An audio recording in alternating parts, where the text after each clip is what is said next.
Seigneur, ta parole est grande, elle demeure à jamais. Ta parole est infaillible, rien ne peut la supprimer. Bienvenue à vous, chers spectateurs, ainsi qu'à tous nos spectateurs dans le monde entier. Je suis ravi de vous retrouver aujourd'hui dans un nouvel épisode de notre émission d'études quotidiennes toute la Bible. Dans notre étude du livre des psaumes, nous en sommes au psaume 18. Permettez-moi tout d'abord d'accueillir notre invité qui est avec nous au studio, le frère Youssef Riyad. Bienvenue, frère Youssef. Merci beaucoup, frère Riyad. Bienvenue aussi à nos invités, honorés de vous revoir. Frère Youssef, le psaume 18 a besoin d'un titre. De quoi s'agit-il? De quoi parle-t-il? Nous pouvons donner à ce psaume le titre suivant, le roi guerrier victorieux. Le roi guerrier victorieux. Tout à fait. Et par le roi, je veux dire le Christ. Bien sûr, l'application directe est David, parce que d'après le titre, nous comprenons que c'est David qui l'a écrit et qu'il annonce l'événement historique.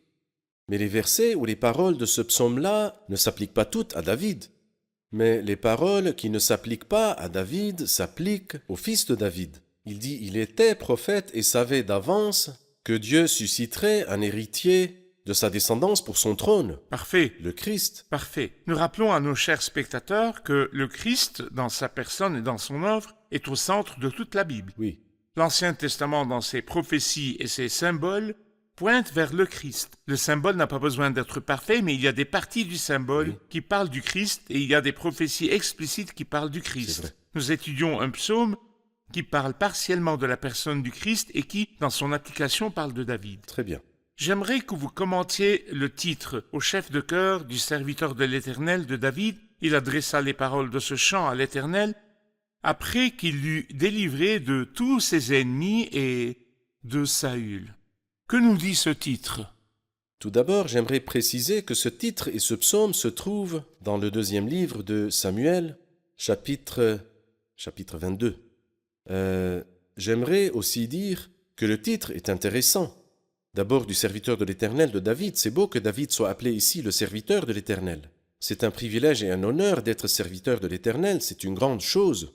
Mais nous voyons aussi la fidélité du Seigneur et la douceur de David. Comment? Après, du serviteur de l'Éternel de David, il adressa les paroles de ce chant à l'Éternel après qu'il l'eut délivré, après que l'Éternel l'eut délivré de tous ses ennemis et de Saül. Dieu a promis à David le royaume, mais des terreurs se dressaient sur son chemin. À un moment donné, la foi de David s'est affaiblie, et il a dit « Je serai un jour supprimé par Saül ». Mais parce que Dieu avait oint David, celui-ci devait forcément régner, malgré la cruauté, la puissance et la tyrannie de Saül. Mais la parole de Dieu s'accomplira-t-elle? Elle doit s'accomplir, quelles que soient les difficultés sur le chemin. C'est pourquoi d'abord nous voyons la fidélité de Dieu. Si Dieu l'a dit, il le fera. Tant qu'il l'a dit, il le fera. La deuxième chose que je vois dans le titre, c'est que David était un homme très respectable. Il est écrit ici, après que l'Éternel l'eut délivré de tous ses ennemis et Saül en tête, non, parce que Saül n'était pas considéré par David comme un ennemi. Oui, moi j'ai des ennemis, mais pas Saül. Et c'est pourquoi il dit de tous mes ennemis, ensuite il dit, et de Saül qui n'est pas un de ses ennemis. Comment? À la mort de Saül, la Bible nous dit quelque chose d'étonnant dans 2 Samuel chapitre 1. Voici la complainte que David composa sur Saül et Jonathan, et il enseigna aux Judéens la complainte de l'arc, afin de pleurer Saül. Pleurez sur Saül, il vous habillait d'un cramoisi magnifique, comme il était respectable, ce David. Bien que Saül avait donné du fil à retordre à David, le jour où Saül est mort, il ne l'a pas considéré comme un ennemi. Il a pleuré Saül et a enseigné Israël et Juda en particulier. Il leur a enseigné de pleurer Saül en cette occasion. Il a même dit, certes, je ne me risquerai pas à porter la main contre celui que l'Éternel a désigné par onction. Même si Saül avait fait de David un ennemi, David ne le considérait pas comme tel. Exactement, un homme très honorable, c'est Parfait. vrai. Nous allons faire une pause, frère Youssef, puis commencer notre étude de ce grand psaume. Chers spectateurs, je vous retrouve après la pause, ne quittez pas. Ce 18e psaume a des significations profondes.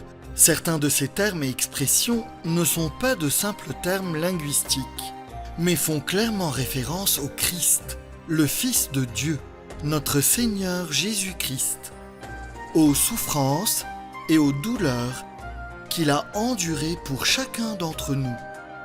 Quelqu'un a donné à ce psaume le titre suivant: Le voyage de l'emprise de la mort au grand trône de Jéhovah.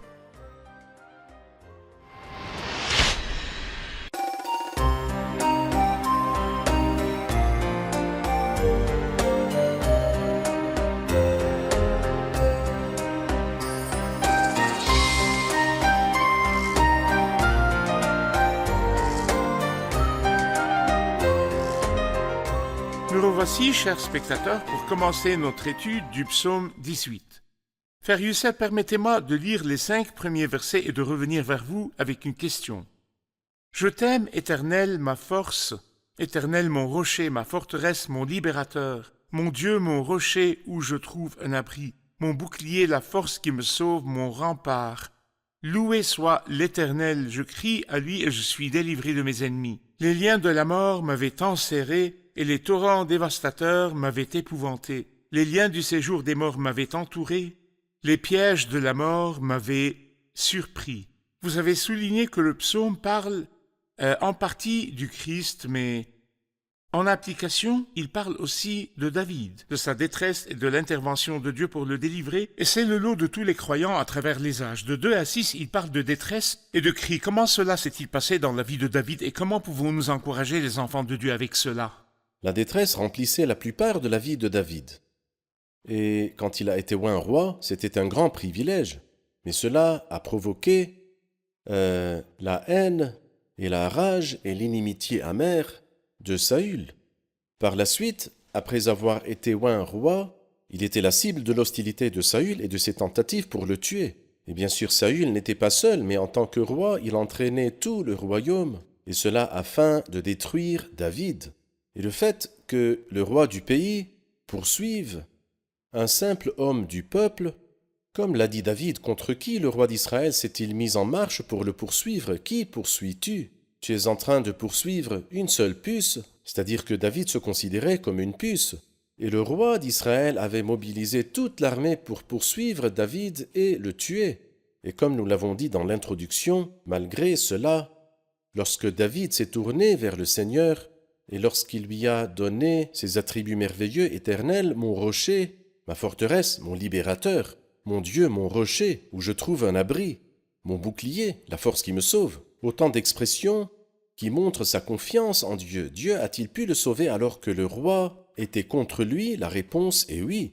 Et pour nous, nous avons traversé tant de circonstances difficiles. Et donc, nous étions censés être ruinés, mais Dieu est intervenu au bon moment et nous a délivrés. Dieu est pour nous le Dieu des délivrances, c'est l'Éternel, le Seigneur qui peut nous préserver de la mort. Et l'apôtre Paul dit que c'est lui qui nous a délivrés d'une telle mort dans le passé et qui nous en délivre dans le présent. Nous avons en lui cette espérance qui nous en délivrera encore dans l'avenir. Je voudrais passer de David comme une application directe au Christ. Toujours dans ce contexte, je pose la question: quelle était la détresse qui entourait le Christ et à travers elle, ou à cause d'elle, le Christ a crié vers Dieu? L'application de ce psaume au Christ, en particulier les premiers versets, est l'application la plus directe et la plus immédiate. Et l'apôtre Pierre, dans le 2e chapitre des Actes des Apôtres, a appliqué ces paroles au Christ, dans le verset 4, quand il dit « Les liens de la mort m'avaient enserré ». Et sur ce point-là, je dirais que les liens ou la corde, en arabe et en hébreu, l'hébreu et l'arabe sont très proches. Corde en arabe avec une lettre non accentuée signifie lien. Et corde avec une lettre accentuée nous donne le sens de femme enceinte. La Septante a retenu le 2e sens, la grossesse, ce qui implique l'accouchement. Et c'est pourquoi l'apôtre Pierre dit dans Actes chapitre 2, mais Dieu a brisé les liens de la mort, il l'a ressuscité, qui sont ici les douleurs de l'enfantement. Les douleurs de la mort. Il n'a pas pris les liens de la mort dans le sens de corde, mais plutôt dans le sens des douleurs de l'enfantement. Mais Dieu a brisé les liens de la mort, il l'a ressuscité parce qu'il n'était pas possible qu'elle le retienne. Mais non seulement les douleurs et les souffrances et le travail de l'accouchement, mais aussi les liens de la mort. Il est bien connu que celui qui entre dans la tombe n'en sortira pas. C'est-à-dire, nous continuons à essayer avec le patient jusqu'à ce qu'il rende l'âme, et alors c'est fini. Les amis, ressaisissez-vous. Nous n'avons plus le contrôle, personne ne meurt et ne revient. Mais ces liens ou ces cordes qui ont attaché le Christ, les liens de la mort, m'avaient enserré. Mais malgré cela, Dieu a pu le ressusciter d'entre les morts. Dieu a brisé les liens de la mort, il l'a ressuscité parce qu'il n'était pas possible qu'elle le retienne. Parfait. Merci pour cet éclaircissement. Tournons-nous vers le public qui a une question à poser. Allez-y. Comment Dieu a-t-il répondu à la prière du Christ au verset 7 alors que le Christ était mort? Parfait. Si ce psaume parle vraiment dans la langue du Christ et qu'il était entouré de détresse, comment Dieu aurait-il pu lui répondre alors que nous savons qu'il était mort? Il ne l'a pas exempté de la mort. Dieu n'a pas exempté le Christ de la mort, et le Christ ne l'a pas demandé, mais il a demandé à ne pas être retenu par l'emprise et les griffes de la mort. Nous retrouvons la même idée dans l'Épître aux Hébreux au chapitre 5, verset 7, qui dit « Pendant sa vie terrestre, le Christ a présenté avec de grands cris et avec larmes et des prières et des supplications à celui qui pouvait le sauver de la mort. » La traduction correcte est « des griffes de la mort », le sortir de la mort et non pas le sauver de la mort. C'est-à-dire non pas ne pas mourir, mais mourir et ne pas rester sous l'emprise de la mort. Et c'est ce qui est arrivé au Christ. Comme il l'a lui-même dit à l'apôtre Jean, dans Apocalypse 1 sur l'île de Patmos, il a dit à Jean « J'étais mort. Et voici je suis vivant au siècle des siècles. » Le Christ est donc mort, mais il est ressuscité d'entre les morts le troisième jour. Dans ce sens-là, le Christ a été exaucé à cause de sa piété. Dieu a répondu à la prière du Christ non pas en lui épargnant la mort, mais il est entré dans la mort et en est sorti par la résurrection. Tout à fait. Les versets 7 à 25 parlent de l'intervention de Dieu pour la délivrance. Nous savons que pour le Christ, la délivrance est venue par la résurrection d'entre les morts. Mais si nous prenons cela comme une application pratique à la vie de David et de ceux qui souffrent comme David dans toutes les générations, je vais lire quelques réflexions, puis revenir vers vous avec une question. Verset 7. « Dans ma détresse, j'ai fait appel à l'Éternel, j'ai crié à mon Dieu. De son palais, il a entendu ma voix, mon cri est parvenu à ses oreilles. » Verset 12. « Il faisait des ténèbres sa retraite, sa tente autour de lui, c'étaient des eaux obscures, de sombres nuages.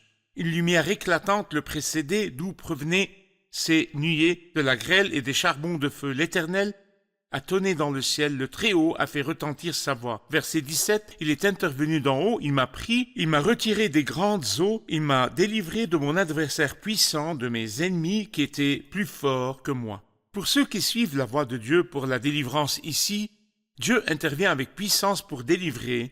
Peut-être que certains de nos proches s'attendent à ce que Dieu les délivre de la détresse de la même manière, mais ils seront surpris de voir que Dieu a d'autres moyens. Parlez-nous des façons dont Dieu nous délivre de la détresse. Dieu n'a pas qu'une seule façon de faire, et généralement ce à quoi nous pensons n'est pas la voie de Dieu, parce que le ciel est bien plus haut que la terre, de même, ses voies, bien plus hautes et bien au-dessus de nos voies. Mais Dieu est capable de tout faire. C'est-à-dire, est-il capable de le faire littéralement? La réponse est oui. Par exemple, Josué a prié un jour « Soleil, arrête-toi » et « Arrête-toi, lune » et le résultat fut que le soleil s'arrêta et que la lune resta là où elle était. Et le soleil ne s'est pas couché pendant un jour jusqu'à ce que Josué triomphe de tous ses ennemis. Dans le livre des Juges, chapitre 5, dans le cantique de Déborah, il est écrit « Depuis leur parcours, les étoiles ont combattu contre Sisara. » Dieu est capable d'utiliser les ténèbres et le brouillard, il est capable de les exploiter. Mais Dieu a aussi des moyens divers et variés, c'est l'Éternel, le Seigneur, qui peut nous préserver de la mort. Des voix et non pas une seule voix. Lorsque Marthe et Marie ont envoyé informer le Christ, elles s'attendaient à ce que le Seigneur sauve d'une certaine manière, qu'il vienne et qu'il guérisse Lazare et que tout se passe d'une façon parfaite. Mais le Seigneur avait une autre voie, que Lazare continue à être malade et que la maladie le conduise à la mort et que le Christ vienne le ressusciter après qu'il ait été enterré et qu'il ait pué, car Dieu a ses façons. En fait, Dieu doit écouter nos prières et il doit répondre aux prières qui sont conformes à sa volonté. Mais alors, comment répondra-t-il? Cela ne nous regarde pas. Sa manière et selon sa sagesse. Sa manière et sa sagesse, exactement. Parfait. Vous avez souligné que si ce psaume, même partiellement, parle de la détresse qui entourait le Christ, des cris du Christ, de la mort du Christ et de l'intervention de Dieu pour délivrer le Christ de la mort en le ressuscitant d'entre les morts et non en l'exemptant de la mort, nous savons qu'après la résurrection, il y a l'ascension. Y a-t-il des versets dans ce psaume, frère Youssef, qui parlent de l'ascension du Christ? Par exemple, le verset 19 qui dit « Il m'a mis au large, il m'a sauvé parce qu'il m'aime ». Où est le large en ce qui concerne le Christ? N'est-ce pas son ascension et sa session à la droite de Dieu? Non seulement il l'a mis au large, mais il l'a aussi ressuscité des morts.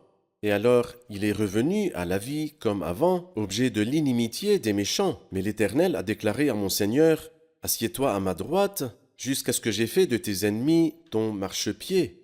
Dans la suite du psaume, nous voyons que non seulement le Christ est ressuscité, et que le Christ est monté, mais nous verrons à la fin du psaume que le Christ reviendra une seconde fois pour détruire ses ennemis. Il y a donc une bataille dans le passé par rapport au Christ et une bataille au futur par rapport au Christ. La première bataille est invisible, et c'était lorsque le Christ combattait les esprits du mal, et lorsqu'il a dépouillé les dominations et les autorités et les a données publiquement en spectacle, en triomphant d'elles par la croix. La plus forte forteresse de Satan est la mort. Et le Christ a vaincu Satan Dans sa forteresse. dans sa forteresse. Il l'a vaincu en ressuscitant d'entre les morts, en brisant les liens de la mort. Mais il y aura une bataille visible à l'avenir dans laquelle le Seigneur triomphera aussi lorsqu'il apparaîtra avec puissance et gloire pour établir son royaume. Parfait. Nous allons faire une pause puis prendre une question du public. Chers spectateurs, je vous retrouve après la pause. Ne quittez pas.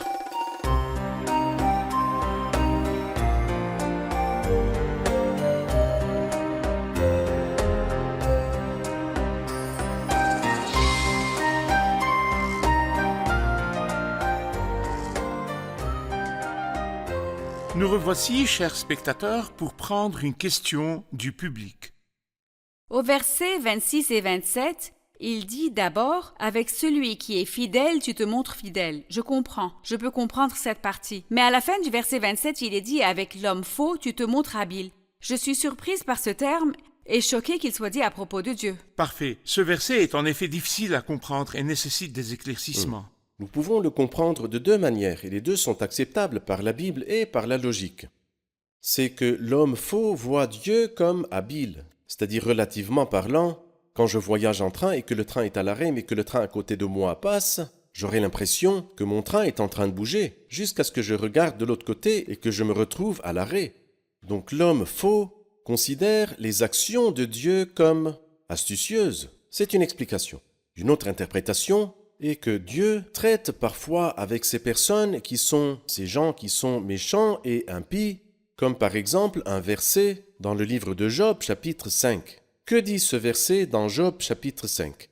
Le verset dit « Il prend les sages à leur propre ruse, et il devance les intentions des plus astucieux. » Oui. En d'autres termes, l'homme rusé prépare un plan, et Dieu utilise le même plan que cet homme rusé a mis pour devancer les intentions des plus astucieux. En voici un exemple. Les grands prêtres qui sont méchants, dans le but d'empêcher la résurrection du Christ, ont demandé de sceller la pierre, et ont demandé que des gardes soient placés à l'entrée du tombeau. Et Pilate était d'accord avec eux, et Dieu, bien sûr, a fini par approuver. Et pourquoi? Pour que ce soit comme les mauvaises armes qui rebondissent sur la poitrine de ceux qui les ont tirées. Donc quand le Christ est ressuscité des morts, un ange a roulé la pierre, et le Christ est ressuscité, et ils n'avaient plus d'arguments. Leur argument était bien sûr vide et corrompu lorsqu'ils ont dit « Ces disciples sont venus de nuit voler le corps pendant que nous dormions. » Ils les ont vus pendant qu'ils dormaient. Comment pouvaient-ils les voir pendant qu'ils dormaient? Alors le Seigneur s'est servi ici de la méchanceté des grands prêtres malveillants, et leurs projets ont été renversés, car il n'y a ni sagesse, ni intelligence, ni conseil qui tiennent contre l'Éternel, car Dieu est plus sage et plus puissant.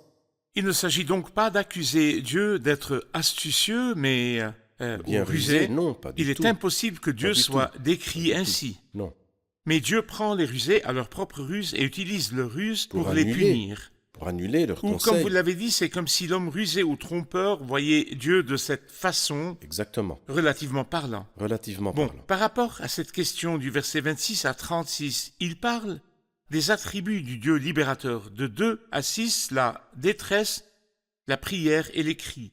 De 7 à 25, l'intervention de Dieu dans la délivrance. de 26 à 36 les attributs du libérateur, les attributs de Dieu. Y a-t-il des attributs de Dieu dans ces versets? Nous voulons examiner quelques-uns des attributs de Dieu. Eh bien, dans les versets que nous avons lus précédemment, miséricordieux et parfait et pur, ce sont tous des attributs merveilleux de Dieu. Puis il nous dit au verset 31, « Les voies de Dieu sont parfaites », ce qui signifie qu'il est lui-même parfait et que ses voies sont parfaites aussi. Et ensuite, il est le rocher et c'est lui qui me donne la force. Verset 33, c'est Dieu qui me donne de la force et qui me trace une voie droite, c'est-à-dire qu'il est parfait et que ses voies sont parfaites et qu'il rend parfaites les voies des croyants. Et ensuite, il rend mes pieds aussi agiles que ceux des biches et il me fait tenir debout sur les hauteurs. Je passe par des circonstances difficiles, mais lui me fait tenir debout sur les hauteurs. Comme l'a dit Habakkuk, il exerce mes mains au combat. Et après il dit, ta main droite me soutient et je deviens grand par ta bonté. En d'autres termes, Dieu est bon. Bon, avant de poursuivre avec ces beaux attributs, mettons quelque chose entre parenthèses. Il exerce mes mains au combat. Est-il possible que certaines paroles de Dieu, certaines de ces paroles créent des tueurs et des terroristes? Il dit, il exerce mes mains au combat. Selon ce verset, ou quel type de combat ici? Bien sûr, dans l'Ancien Testament, il y avait des combats et des guerres littérales, car il s'agissait d'un peuple terrestre. Mais dans le Nouveau Testament, le Christ nous a enseigné que nous n'avons pas d'inimitié envers les hommes. Comme le dit l'apôtre Paul, en effet, ce n'est pas contre l'homme que nous avons à lutter. En revanche, Dieu nous apprend à combattre lorsque nous prenons toutes les armes de Dieu et que nous luttons contre les ennemis spirituels. En ce qui concerne les ennemis physiques, nous n'avons pas d'ennemis, car le Christ nous a enseigné d'aimer nos ennemis et de prier pour eux. Et j'espère de tout cœur que tous ceux qui portent le nom du Christ connaissent notre vocation, qui est justement d'aimer tous les hommes et de prier pour tous les hommes. Parfait. Vous avez dit que parmi les attributs de Dieu, il y avait la pureté, la miséricorde et la perfection. Les voies de Dieu sont parfaites. C'est Dieu qui me donne de la force et qui me trace une voie droite. Ce sont tous des attributs de Dieu en tant que libérateur. C'est vrai. Quelle est l'étape suivante, les résultats de la délivrance de Dieu? Si jusqu'au verset 36, Dieu est le libérateur, à partir du verset 37, qu'a fait Dieu après m'avoir délivré? Quels sont les résultats de cette délivrance dans ma vie? Eh bien, par exemple, quand nous lisons dans les versets qui suivent, « Tu mets mes ennemis en fuite devant moi et je réduis au silence ceux qui me détestent. Ils crient et personne pour les sauver. Ils crient à l'Éternel, il ne leur répond pas. Je les réduis en miettes, je les rends pareils à la poussière que le vent emporte. » Ce psaume, comme nous l'avons dit, a une application historique à David, qui en effet a toujours été victorieux, un homme de guerre depuis sa jeunesse. Il a en effet appris la guerre et en fait, il a été un grand chef. En ce qui nous concerne aujourd'hui, notre combat est spirituel et que vraiment Dieu nous aide à être victorieux dans le domaine spirituel. Et en ce qui concerne le futur, le Christ, à lui soit toute la gloire, apparaîtra à nouveau comme un homme de guerre, lorsqu'il reviendra pour détruire ses ennemis. Et cela ne doit pas du tout nous embarrasser. Oui, le Christ va venir détruire les ennemis, et Dieu va juger les méchants. Le christianisme n'en a pas du tout honte. Aujourd'hui, nous enseignons que nous devons aimer tous les hommes et que nous devons prier pour eux. Et Dieu est vraiment prêt à sauver l'homme le plus méchant du monde. Mais s'il persiste dans sa méchanceté et son éloignement, alors le Seigneur viendra le détruire. Ces paroles sont claires et explicites dans toute la Bible sainte. Il viendra comme un homme de guerre et écrasera ses ennemis à qui l'occasion a été offerte, mais qui l'ont méprisé. Celui qui méprise les richesses de la bonté de Dieu, de sa patience et de sa générosité, s'amasse un trésor de colère pour le jour où Dieu révélera sa colère et son juste jugement. Ainsi, après avoir parlé de la ligne d'application, de la tribulation qui entoure David et les croyants, et des cris à Dieu, et de l'intervention de Dieu pour délivrer David, nous avons appris que Dieu n'a pas qu'un seul moyen de délivrance. Nous avons également appris que la miséricorde de Dieu et sa perfection sont les attributs de Dieu dans ce psaume. Nous avons appris qu'il y a des bénédictions après la délivrance. La ligne qui concerne le Christ a crié à cause de ses ennemis et Dieu est intervenu pour le délivrer en le ressuscitant d'entre les morts. Il est monté au ciel et il doit revenir pour régner et vaincre ses ennemis.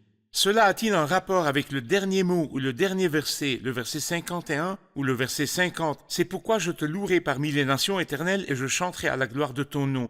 Il accorde de grandes délivrances à son roi, il agit avec bonté envers celui qu'il a désigné par onction, envers David et sa descendance pour toujours. Que nous dit ce dernier verset à la fin de l'épisode? Bien d'ailleurs, le verset 50 que vous avez lu a été cité dans l'Épître aux Romains, chapitre 15, verset 9. Et c'est aussi ce qui rend ce psaume messianique. Mais si vous lisez à partir du verset 48, c'est le Dieu qui m'accorde la vengeance. Et c'est le Dieu qui me soumet les peuples.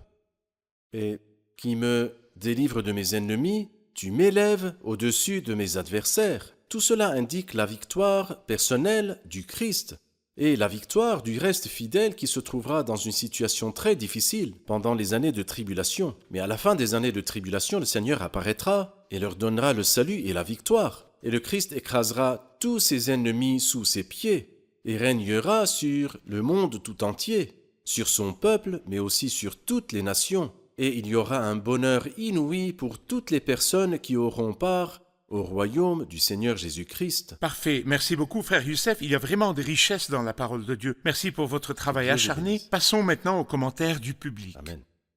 Qu'avez-vous appris du psaume 18 aujourd'hui? Ce que j'aime le plus, c'est que Dieu n'a pas qu'un seul moyen pour nous délivrer, mais plusieurs. Souvent, nous imaginons dans notre esprit un moyen par lequel Dieu peut nous délivrer, mais il nous surprend avec un autre moyen tout à fait différent qui nous montre sa grandeur, sa puissance et sa force. Parfait.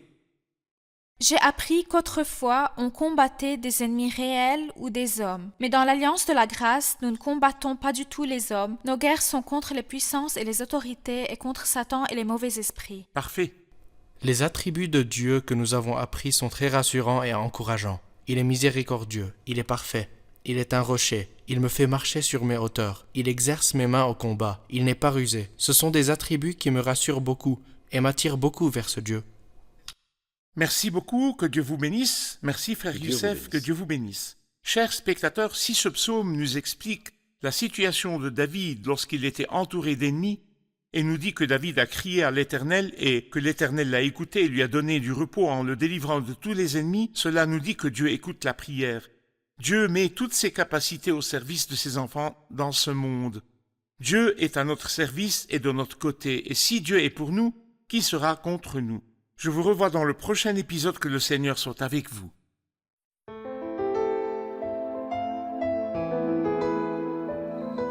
Seigneur, ta parole est grande, elle demeure à jamais. Ta parole est infaillible, rien ne peut la supprimer.